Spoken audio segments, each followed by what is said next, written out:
Hey. Time for another Out of This World story from rSpace.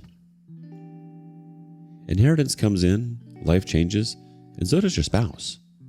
Today on rSpace, there's no easy way to say this. Some people just want you for your money. Wife wanted my inheritance. Let me catch her cheating to force a divorce. She ended up with nothing. I, 37 male, have been married to my wife, Regina, 35 female, for 9 years. As far as I was concerned, we were a happy couple. We had the typical issues that any couple might have, but definitely not more than the average couple in this country. I tried to build a relationship that was built on trust and communication, and that's what I thought we had. I learned very differently in the last few weeks, and I have no idea how I am meant to proceed from this position that she has put me in. To make all of this make sense, the first thing I need to talk about is our finances. We both worked okay jobs when we got married, but after a health scare, Regina had to leave her job for about a year. The same place didn't take her back once she was better, so she started in another company in another role, which paid less. She wasn't in one of those careers that you can even really build on in the first place, so her experience didn't mean that much at the end of the day when job hunting. It made it quick, but it didn't let her start high. I kept my job, which, similar to hers, doesn't have that much career progression, but I had at least climbed the ranks a little. After she had worked for about a year and some months, she quit the job she had gotten. She said that the place was working her too hard and she was worried about her health because she didn't want a relapse of what she had dealt with before. I understood, so I supported the income of the family by myself once again. I was trying to be supportive, and because of that, I stopped myself from asking her when she planned to return to work on multiple occasions. We have one kid and a very small house that we're paying the mortgage on, so it was hard for me to do everything on my own. She didn't seem to have any interest in going back to work. I understand that work isn't enjoyable for everyone. If I had a choice, I wouldn't go to work either. But because I have a family to support, I don't have a choice. She just chose at some point in the middle of the marriage that she didn't want to work anymore. And before you say that I'm insensitive, she hasn't worked for 3 years now. She's been to the doctor numerous times since then, and there's never been a red flag regarding her health. It's not like what she suffered from was directly related to being stressed or overworked. Now, all she does is sit at home and watch TikTok or buy fast food through DoorDash when I tell her that she can just wait for me to stop by the place and bring it home in the evening. The DoorDash charges are ridiculous, especially when you're trying to be frugal. She's not helping, and it has been frustrating to me. I didn't expect it, but I learned that our fortunes were going to change quite a bit when I found out that my grandfather had passed away. He was the only grandparent I had by the time that I was a teenager, so I was very close to him. I used to visit him at least once a month, except for when I happened to be out of town for a long stretch. He was a really special man, and I miss him. I didn't know this about him, but he was pretty financially smart. He didn't work a crazy job, but he had worked consistently and for many years, and during those years he had apparently saved up quite a bit of money, which he put into a lot of stable investment options. I wish I had learned more from him about those when he was still here. But anyway, because of the moves he had made with his money, he had a comfortable amount to split. I didn't get anything material because he split that among his actual children, including my dad. But I got money from him, and it was a lot. It was just a little north of $200,000. If you're smart, that can be life-changing money. Even if it won't change your life, it is a very big windfall for most. I wanted to be smart with it so that I could use it as capital in some way or another. I told Regina about it, and she was so excited. Obviously, she was sad that my grandpa had died, though the discovery about the inheritance came a few weeks after that, and he was an old man, so she didn't need to really hide how happy the money made her. It made me happy too because I knew that our lives were going to be a lot better, even if it was just for a handful of years because of that money. I talked to her about how we'd be able to use it to pay off the house and find a way to invest in a good part of the rest in something smart and safe, like the S&P 500. I thought it was just in my head when I noticed she didn't seem as enthusiastic as when I talked about my plans for the money, since my plans for the money were very practical things, but they were things that were going to help our lives to a very notable extent. I realized that it wasn't in my head when she mentioned that the first thing we needed to do was take a trip. She said that we had never had a family vacation before and we could plan one with just $5,000 of the money. She said we deserved it after everything we had been through as a family. The thing is, she was not entirely wrong with that, and I know it. We had never gone on a vacation, and the money would make it possible for us all to go to Disney or something like that. It also wouldn't break the bank.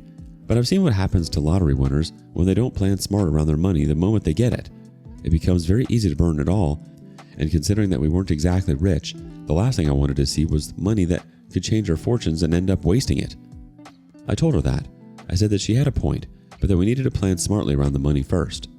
When we saw how much was left after it all, we could make a move to enjoy ourselves. She said that she understood, but about 2 weeks later, she was back asking about the vacation. It annoyed me because she chose not to work, but the moment money that was intended for me came in, she was the first one in line trying to figure out how to spend it. Again, I told her that we needed to be smart with it. I was going to hire a financial professional to give advice on the best way to invest the money, and pending that, there wasn't going to be anything happening with the vacation. When I finally found an advisor and spoke to him about the money that I had come across, he basically backed up my fears. He said that if we didn't spend the money wisely from the onset, it would only take about 3 or 4 years for us to lose every last drop of it. And in cases he had seen, the money was spent on things that would lose value, like cars. I didn't want that to happen. Based on his advice, the very first thing that I planned to do was put $50,000 into a 529 account for our kid's college fund. That would be left untouched until it was time for him to go to college, which would ideally be in 10 years. Then, I wanted to put half of it into an investment portfolio, something safe that will grow at a steady rate. I'm not looking for risk. The remainder was what I wasn't sure about, and it was from that I felt we could pay off a chunk of the house and then take a trip. When I told Regina about all of that, she was visibly upset, but she claimed that nothing was the matter. Typical woman behavior. It was stressing me out though, because I wanted to make sure that I was making the right decision with the percentages that I wanted to lock away, but she wasn't contributing anything meaningful to the discussion because she was clearly moody. One thing that she said, and didn't repeat when I asked her to, was that she had been with me for years and she had never gotten anything luxury. Like I said, I told her to say it again because I wasn't sure I had heard her, but she refused to repeat it. I didn't like that because it started sounding like when the inheritance came in, she thought that I was going to be ready to splurge it on nonsense. Again, I didn't mind us all taking a trip because I felt like we deserved it after a few hard years, but she sounded like she wanted Gucci and a new car, and it was stressing me out that we didn't align financially. It came up a few more times, and each time it ended with her in a big mood and me just repeating the same things that I had already established. I have actually hesitated on doing anything with the money until now because of the friction that there is based on it. I was trying to make things work between us, but that wasn't what she wanted. That's a lot, but I think that's the background. Now, this is the reason why I'm posting here. To be honest, I can't quite believe that things went in this direction. It hurts me so badly and I don't know what to do. I have learned that Regina was cheating on me. I don't know if she wanted me to find out because she was angry at me and wanted to hurt me, but she didn't cover her tracks at all, and it seemed like she intentionally wanted me to figure it out. I was at work and she called me. It seemed like a butt dial because she wasn't saying anything, but then I heard a man's voice. Obviously that alarmed me, and I hung up and called her right back. She picked up, and when I asked where she was, she said she was at home.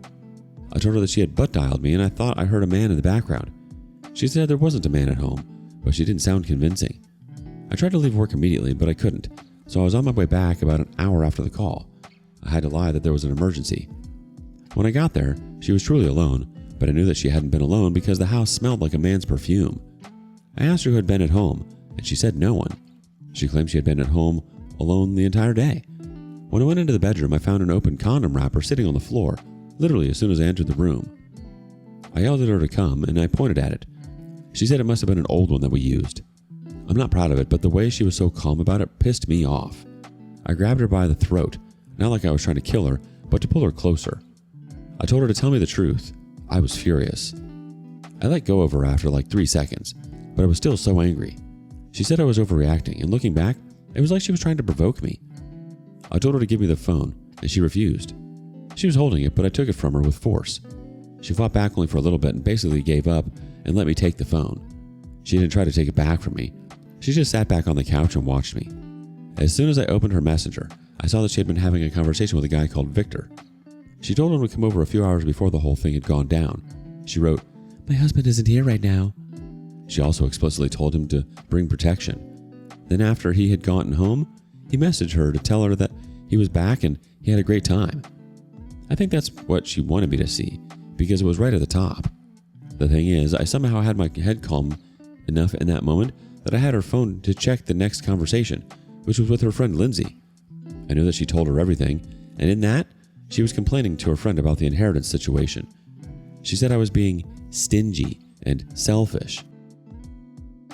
They had a talk about how she'd negotiate getting her cut of the money, and then they had a call. That was the last I could see. I realized, despite the fact that I was shaking with anger, that I was looking at the evidence of her cheating and the fact that she felt like I was being selfish by being smart with money. I pulled out my phone and opened the camera to record her screen. It took her a while, but when it clicked to her what I was doing, she asked, "What are you doing?" When I didn't answer, she jumped at me and tried to pull her phone out of my hands, but I moved it out of her reach. She basically tried to climb me to get it, and she drew blood with her nails in the process, which made me push her away and toss her phone at her. I didn't check the video until days later, but I got the relevant parts of the conversation with Victor, and most of it with her friend. I asked her why she wanted to hurt me so badly, just because I wanted to be smart with money that was mine. She said, "Just shut the F up," under her breath. It really seemed like she was trying to provoke me. I don't know if she wanted me to be violent with her to make her case stronger. I told her that I wanted a divorce, and she said, "Thank God." That broke me, and I walked out of the house at that point. I couldn't be there anymore because I had already crossed a line, and I feared that I was going to do worse. I came back to the house much later. I told my son that I'd be taking a trip for a few days, and then I was gone. I have been in a motel ever since. I regret leaving the house, but with the way she was acting, getting her out would have gone very badly. I've been out ever since, and I really need a lot of advice on how to proceed with things now. I'm so confused with the way things went down, but I think the most important thing is for me to get a clean split from her. Edit. From everything I've narrated, some people are of the opinion that she wants to force a split to get part of my inheritance money. I think they might be onto something there. When I didn't choose to spoil her with it, she decided our marriage was worth potentially getting $100,000. For her, a lazy witch, I'm sure that money is everything for her. I never saw this coming from her, but I don't think anyone will ever be able to surprise me again. My objective now is to hurt her as bad as she hurt me. I resent her so much for what she's done to our family because of money. Update. This here is an update to the last post I made. The TLDR of that one is that I got an inheritance. My wife wanted me to spend it on her and vacations instead of being smart with it. She let me catch her cheating to force a divorce instead of just asking for one, and apparently did all that in order to walk away with half the inheritance, which would come out to about $100,000 for her. I'm happy to say that I'm finally split from her. I'm glad for myself, but I'm sad that my child has been in the middle of all this because it really didn't need to go this way if she had just seen my long-term vision to make the inheritance money actually do something for us instead of just blowing it on things. I'm glad to be rid of her because she was lazy and refused to work anymore. So that is something I'm glad I don't have to care about any longer. I didn't sleep in the house since I moved out. Instead, I would come during the day or the evening to see my kid, and then I'd go over to a friend's house to sleep. He was the one who basically housed me through the entire thing, and I'm very thankful that I had him in my corner. She served me with papers first, which was annoying, and I think she did that to try to get the upper hand. The good thing was that I had a video, though it wasn't great, of the text messages on her phone that showed how she basically planned to get a share of the inheritance. She didn't detail exactly how in the texts, but it showed her motive for the divorce. I didn't want to use any of the inheritance to hire a lawyer, so I got something of an average Joe, but the guy still did a good job, so I'd recommend him for sure. We were able to split custody down the middle, which was good. I was glad we didn't have to fight over our kid. We were both good parents despite the issues we have with one another. The house, alimony, and inheritance were the biggest issues. At the end of the day, the judge gave her the house because she didn't have a job, and it'd be hard for her to get settled elsewhere. It will be refinanced and I'll get my cut. Plus, he wanted our child to have stability, implying that being with his mother in the same house as always was somehow more important than being with his father in the same house. I had to pay alimony, though it is subject to revision in a year. She doesn't have a job, so it makes sense that I'm paying that along with child support, but she's not going to get paid off of me forever. So the expectation is for her to return to work. I know she's not going to like that part. She's gotten used to being so lazy. Now, the inheritance was the big part that she and her lawyer were focusing on. As I learned, inheritances and divorces can be a tricky topic, and in some cases, it can be split as marital property. I hadn't touched it, and a chunk of it was meant to go towards a college fund. I think what really swayed the judge was the fact that she had craved a cut of the inheritance. He didn't care that she cheated, but the divorce coming as soon as after the inheritance came in, plus the text messages, led him to believe that the divorce wasn't the result of actual concerns in the marriage. She got nothing, and I had to hold myself back from high-fiving my lawyer. I did once we were out of the courtroom. Her lawyer tried to make an argument, but the judge didn't care. I could see that she was so pissed off. It was only once things were finalized that I had made the moves I had wanted to make all along with the money. I also set aside some of the money to get a new place for myself and to take my boy to Disneyland later in the year. It'll be cheaper since his mom won't have to come along, unless my son really wants her to, in which case I won't ruin the experience for him. Ultimately, she didn't want me to be smart with the money and decided our marriage wasn't worth it. I'm convinced she was already half over us because I don't want to believe money was what made her call it quits. She got alimony, child support, and the house, so I guess she's not empty-handed. But she didn't get what she wanted, and that's all that matters to me. She was never your partner. She was a free-floating, selfish witch whose only loyalty was to herself. You tried to plan responsibly for your family, and she treated that like a personal insult. She wanted Gucci, vacations, and a windfall, and when she didn't get it immediately, she decided the marriage was worth throwing away. That's not frustration over finances. That's predatory, manipulative behavior. And then a condom wrapper for dramatic flair? Yikes. That's one way to end a marriage. How do you know when someone is in your life for love, or just for the perks? Let us know your thoughts in the comments below. And thank you for joining us today on rSpace. Be sure to like and subscribe and hit that notification bell so you don't miss out on our next video. See you next time.